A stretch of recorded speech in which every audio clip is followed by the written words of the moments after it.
প্রিয় দর্শক শ্রোতা, আসসালামু আলাইকুম। আশা করি সবাই ভালো আছেন। আজকে আমি আপনাদেরকে দেখাবো একটা রিসোর্টের বাহির থেকে আমি ভিতরে কিভাবে যাই এবং ভিতরে কি কি করি, এগুলো আপনাদেরকে দেখাবো। দেখতে থাকেন। এখন আমরা রিসোর্টে ঢোকার আগে প্রথম আমরা খাবার দাবার খেয়ে নেই। আমাদের এই খাবার দাবারে আমরা পিছিয়ে থাকি না, যাই হোক অল্প খেলেও আগে আগে খাওয়াটা ভালো। এখন আমরা সকালের নাস্তাটি করে নেব, একটু পরে আমরা খাবার আনবক্সিং করব। অন্ধকার দেখেন বুঝছেন, রোদের ফোকাস। এখন রবিউল ভাইকে বলতেছি একটু খাবারগুলো আপনি বের করেন। সব ভিডিও খাবার বের করা শেষ। এখন আমরা খেতে থাকবো। খাবার শেষে এখন আমাদের প্রথমে লটারি দিয়ে শুরু হচ্ছে। লটারি 3-4 স্টেপে লটারিগুলো হয়ে থাকে।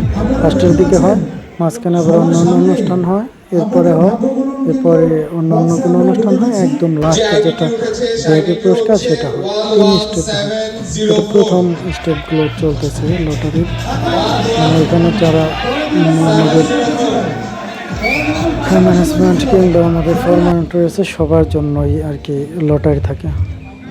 এখন আমরা প্রথম পর্ব শেষে একটু বিরতি চলতেছে নামাজের। বাইরে অনেকে নামাজ পড়তেছি, আবার কেউ একটু ঘোরাঘুরির ভিতরে আছে। এখন ফুলগুলো দেখাচ্ছে, এগুলো আপনারা যেভাবে দেখতে পাচ্ছেন এর চাইতে আপনারা যদি একদম ফিজিক্যাল বাস্তবে দেখতে পারেন এর চাইতে অনেক সুন্দর লাগে। সাজানো গোছানো আছে। এটা পুরাতন একটা রিসোর্ট, অনেক আগে। আমরা আবার বিরতি শেষে চলে আসলাম। কৌতুক দিয়ে আবার শুরু হলো।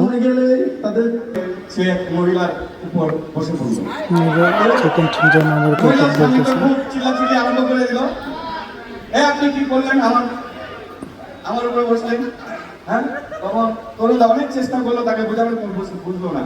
হ্যাঁ, তখন তরুণ দা তার পকেট থেকে ভিজিটিং কার্ডটা বের করে দিয়ে বললো যে দাদা, আপনার যখন সময় পাবেন আমার বাসায় চলে যাবেন, এই ঠিকানায় আমার বইয়ের কুলে বসে আছেন।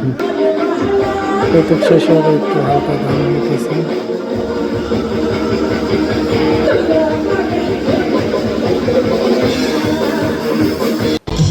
অনুষ্ঠানের এই পর্যায়ে গান শেষ। এখন একটা পর্বর সমাপ্তি। এখন এখানে যারা একটু নেতা টাইপের আছে তারা এখানে